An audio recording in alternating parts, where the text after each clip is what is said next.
era também seu filho. Ela disse, Nimrod morreu e foi para o sol. Logo, ele é Zeus, Deus, e eu sou uma deusa. E ele se comunica comigo, e eu desejo que vocês me obedeçam.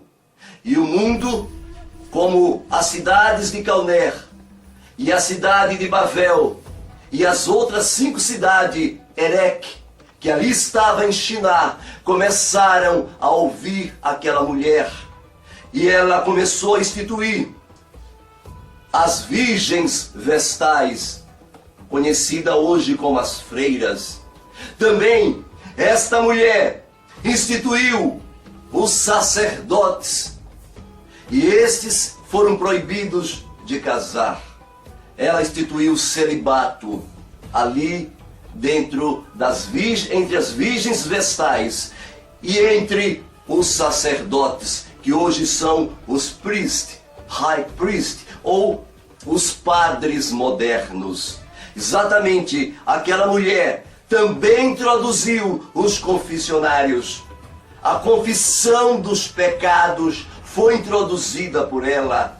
Ela criou também uma balança, e eles naquelas terras tinham o costume de pegar uma balança e confessar o pecado das pessoas. E cada pecado, prezado telespectador, tinha um peso específico. E se o sacerdote condenasse aquele que vinha se confessar diante dele, então o sacerdote dava um veredito: os céus ou inferno.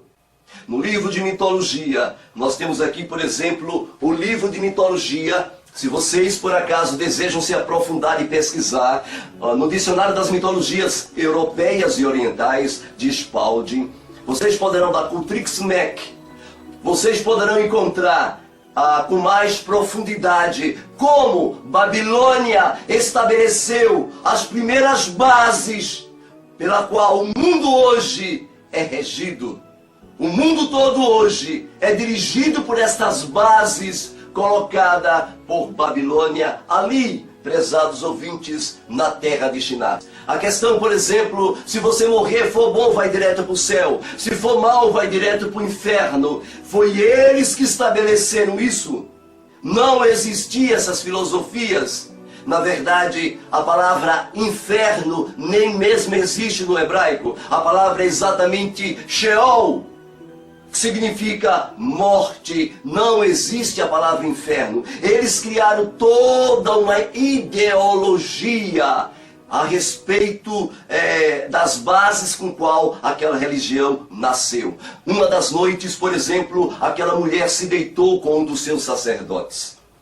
E depois de alguns dias, esta mulher estava grávida. E ao estar grávida, a criança se desenvolveu normalmente, como acontece em qualquer mulher, durante os 9 meses. Porém, ela, ao estar grávida, ela disse para as pessoas que a rodeavam, que tinha ela como uma deusa. Então ela disse: Nimrod desceu sobre mim à noite, e então Nimrod colocou em mim a sua semente. E então a mulher disse que aquele filho era o filho de Nimrod. E a criança nasceu. E você sabe, querido, quando foi que a criança nasceu? Isto, você acertou, exatamente no dia 25 de dezembro. Nasce o filho do sol. Exatamente o solstício de inverno, no dia 21 de dezembro, é o ponto que o sol está mais longe da terra. E no dia 25, pela primeira vez, o sol vem à tona, o sol volta. E eles pegaram esta figura do tempo, do dia de dezembro, para enfatizar o nascimento de Tammuz. E então temos as 3 pessoas aí já formadas: Nimrod, Semiramis e Tamos. Estes são os nomes hebraicos que eles levaram consigo dentro da Bíblia. A menção de Nimrod está em Bereshit, em Gênesis 11 e Gênesis 10. Ali aprendemos que Nimrod era filho de Cush e era bisneto de Ram. E esse Nimrod foi ele que começou toda a prostituição e todas as bases do qual Shinar hoje foi embalada até os dias modernos. A região que fica localizada a terra de Shinar nos dias atuais é exatamente o Iraque. Naquela região é que está a terra de Shinar, de onde veio todas essas ideologias. Por exemplo, até hoje, nas várias línguas, depois da Torre de Babel, depois que esta mulher teve esta criança, depois que a Trindade aí estava formada, imediatamente as famílias a se desenvolverem e a crescer. E eles fizeram então uma Babel, ou seja, uma torre, e eles começaram a se opor ao Elohim Altíssimo, ao Elohim vivo. Eles odiavam o Eterno bendito. E o Eterno não poderia permitir que a língua santa, o hebraico, permanecesse na boca deles. O Eterno não poderia permitir que a língua que tinha um poder tremendo, as palavras hebraicas têm uma influência magnética sobre a terra, magnífica, tremenda. Ou seja, o hebraico tem um poder magnífico, tremendo. Quando você pronuncia, no hebraico tem códigos.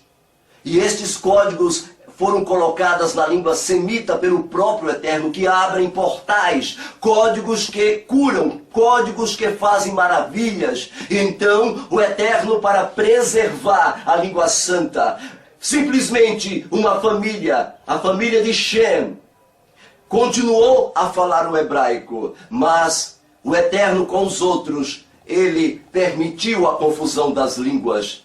Ou seja, o Eterno permitiu a confusão das línguas exatamente por causa da corrupção da época, por causa da grande quantidade de paganismo e de grandes ideologias que estava sendo colocado diante do mundo por esta mulher. Então o Eterno, não permitindo mais, ele permitiu a confusão das línguas, para que a língua santa fosse preservada. Imediatamente aí, prezados telespectadores, acontece que Samiramis, ela começa a divulgar as suas ideologias, logo depois de morta. Satanás, ela começa a aparecer em forma de mulher, com um manto azul. Essas aparições estão bem explícitas na Bíblia. É o caso de Jeremias 7,18, ou Yemiarro, quando esta mulher, eles tinham seu culto, e o culto que eles faziam ao sol era no domingo.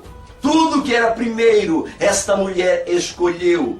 O primeiro dia da semana, o domingo, o primeiro dia do ano, exatamente, nós temos o calendário solar, 365 dias, o primeiro dia do mês, as santas ceias que eram realizadas em nome dela, era feito com uma galeta solar, um tipo de hóstia solar. E interessante, prezados telespectadores, que dentro daquela galeta existia 3 letras, IHS,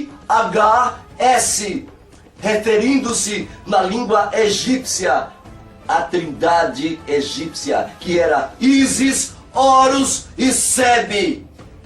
Exatamente, gostaria de partilhar com vocês que esta mulher, ela introduziu constantemente o fogo da adoração a esta trindade.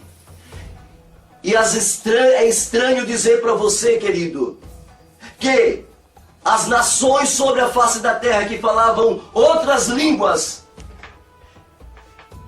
eles levaram os nomes dessas 3 pessoas: Tamos, Nimrod e Samiramis, de acordo com a língua.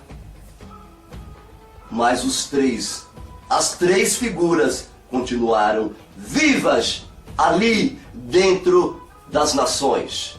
Por exemplo,